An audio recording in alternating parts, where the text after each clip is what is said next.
So I've spoken about we've seen a lot of labor shortages, and there's a lot of people, of course, on Twitter. One of the things that are trending is the "we are closed," and so you get a lot of people who are posting about, well, people are closed because nobody wants to come to work, right? Because the government is now paying more money than what many of these businesses are able to afford to pay. And of course, many people who are not job creators have absolutely no idea what any of this means to actually start a business and see what the trending wages are, and then create jobs accordingly, of course, for the area that you live in.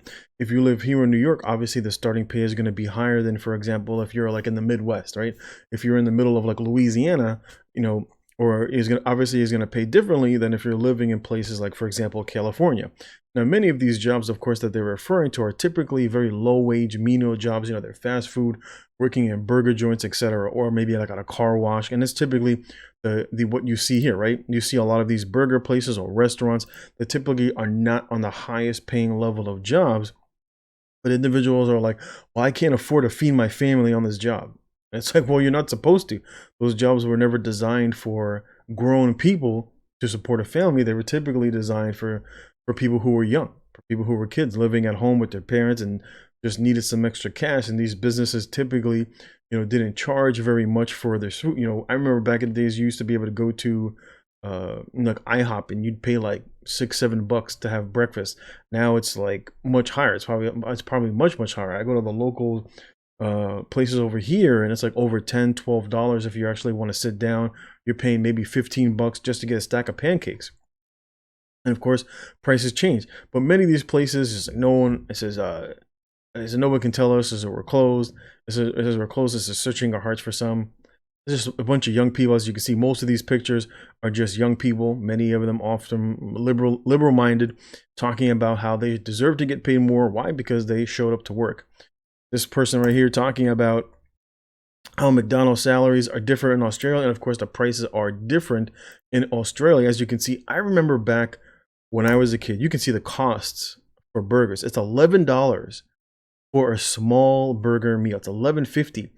These used to be able to get these things for like $1 back in the days. And of course, as prices rise, this is what happens. You see inflation. This is how inflation takes place, where there's too much money in the system. People want more money. Places have to raise their prices to reflect increase in salaries. And where it gets reflected is right here. You got $12.90 for a cheeseburger meal. You got here $12.55. I remember this used to be like $5.99. Back in the days, they used to have the four, what was it, the Big Macs. The Big Macs back in the days when I was a teenager, probably like even when I was like 18. So we're talking probably like over 20 years ago. They used to have the specials where you used to get 4 Big Macs for $4, meaning they were $1 each. You bought 4, they were $1 each back in the day, right? And now you can see the Big Mac alone is $6.60, right? Big Mac, just the Big Mac itself is $6.60. If you want a meal, you're paying $13 for a cheeseburger chicken meal. If you want a Big Mac small meal, you're paying $10.40. You want the large meal, you're paying $11.80. And so obviously prices have dramatically changed over time. And so you get a lot of these individuals that imagine that they would just show up and I deserve to get paid more because I'm here. Now, of course, growing up, I worked off the books. The first job that I worked for a swimming pool company, and I was 14. I think I was 14 or 15. I forget. I think I was 14 because by the time I was 17, I started my own business.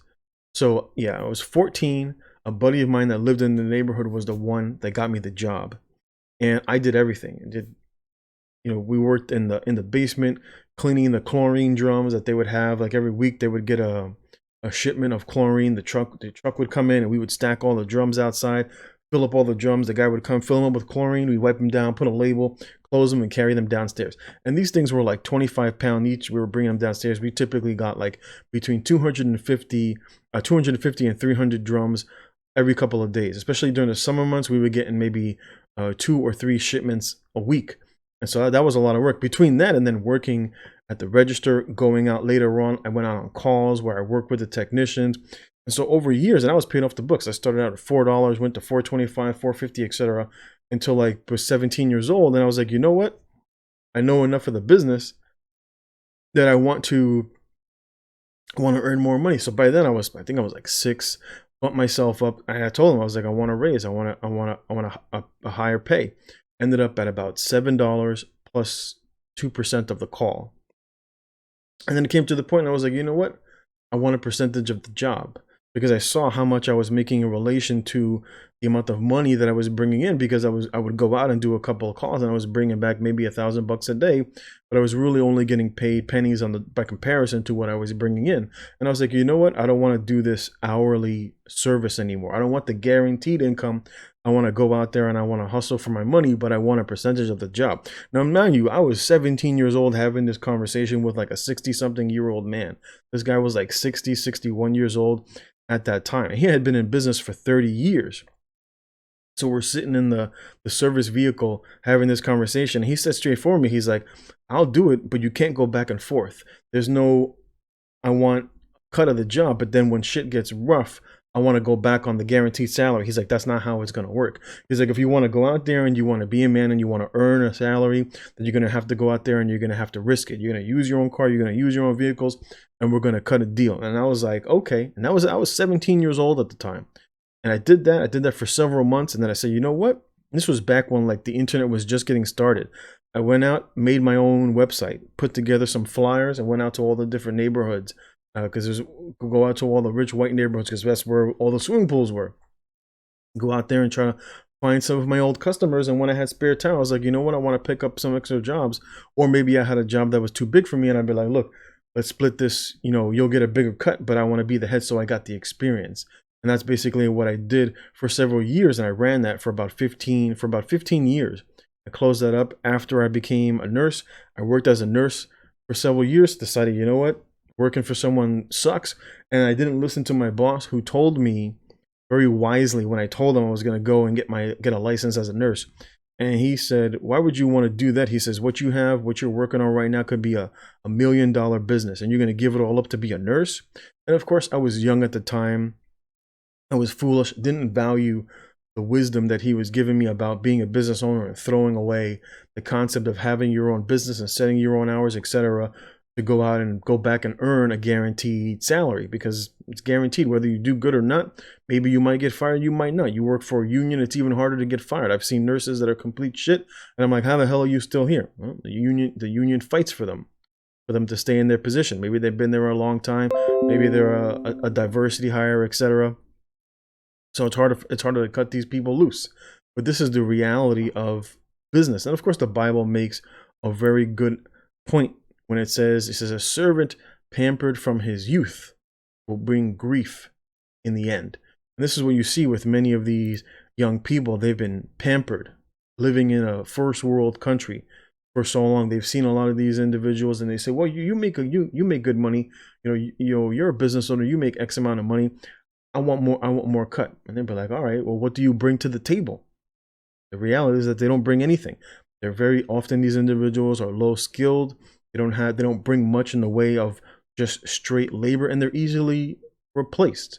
My boss at the time, he couldn't replace me with somebody else because he was one of those guys that brought in the cheapest labor that he could find. They were ex-cons, they're lazy individuals. Most of the people that worked there were typically the youths in the neighborhood. And when I started my own business, I tried to grab some of those exact same people. I was like, look, come with me for the day. I've got 3 or 4 jobs. I'll pay you $100 for the day. This was back in the 90s. And I'm trying to pay kids who were 16, 15, 17 years old. I was like, I'll give you $100 for the day. Let's pull in. We'll do a long day. I'll give you $100 a day. And even then, I had a hard time finding people who actually wanted to work. Most of these people were lazy. They were working back in the days. Most of these kids were working at McDonald's or working at the local IHOP, making $7 an hour, if that. And I was sitting there, I was like, I'll give you $100 for the day, but it's going to be hard work. And none of them wanted to work. Even the person who got me the job at that pool place, I tried to bring him in. I started with him. And that person was equally lazy. They didn't last that long at the job either. On and off, they were here whenever. People would kind of show up when they needed a couple of bucks. They wanted to go out for the weekend. Maybe they had a date. Some of these young kids would come in. They were my peers, and they'd come in. They'd work for a week. They'd get their $200, and you never saw them again. They come back maybe a month later, and this was the revolving door that was the labor of that time, of that neighborhood. But the business owner made it work, and he was there day in and day out, 7 days a week, more than likely working 14, 16 hours a day as an old man. And the reality is for many of these individuals, the only thing that's going to happen is a rise in costs. As many of these business owners start to realize, especially if they're working like they're able to automate, they'll just automate those jobs, those $15 jobs. They're not even going to be there. And so sure, some of these business owners might pay 17 or 18 or maybe 19, but you know what? Instead of hiring 10 people, maybe they're only going to hire 5 or 4, right? And then they'll just automate all the other positions. And then they put you on UBI, and then you become dependent upon the government, right? And so that is basically where we're going. And for a lot of people don't understand that labor costs for a business is typically between 55 and 60%. Some places as high as 68%. In places like the medical field, 60% of hospital costs are related to labor. And of course, as the labor becomes more expensive, so does the cost of coming into a hospital. So when people wonder why are all these prices, why is it so expensive to work in a hospital? And it's like, well, the union wanted more money. Same thing happens here in New York. Whenever the MTA wants to go on strike and they're like, oh, we want more money. Not too long afterwards, the MTA announces price hikes, right? Going to cost more to go on the bus. I remember back in the days when I was a kid, it was $1. It was $1.25. Now to get on the bus, it's $2.75. And guess what? It's going to go up again. It's going to be $3 eventually. Eventually, we're going to get there. I was taking the express bus. The express bus was $6.25 over 1 year. Went from $6.25 to $6.75 during, of course, the course of the pandemic. It went up 50 cents just for me to be able to get to work. All the costs start to rise because, of course, people want more money. Instead of becoming more skilled and saying, I want to learn more, what can I learn that makes me more marketable? What makes me more worth keeping at a job? If you're like working as a nurse, maybe I want to take on a critical care position. Now you can't cut me. Especially during the pandemic, shit, they were looking for critical care nurses left and right. They were paying $120 or more for a lot of these critical care nurses to fly back and forth. They were making money hand over fist. There were some people making $500,000 in a year because they were critically trained on how to manage patients on vent, patients on ECMO, patients who required dialysis, patients who required to be on all sorts of blood pressure medications, narcotics, paralytics, etc. Why? Because they took the time to get themselves skilled and trained. They made that decision. No one forced them into a critical care position. Oftentimes, it's a very difficult position where you can't take breaks because you got too many sick people. And it puts patients at risk. So they say, fuck it, I'm just going to sit here and I'm going to stand in front of my patient and keep one eye open. That often happened. Where a lot of these critical care nurses that I used to work with, they would just sit in front of their patients and they'd be like this with one eye open, praying nothing goes wrong. Somebody cover me for 15 so I can go use the bathroom real quick and come right back. Because you have life and death in your hand. But they're skilled and trained for that. And as a result, they get paid for it.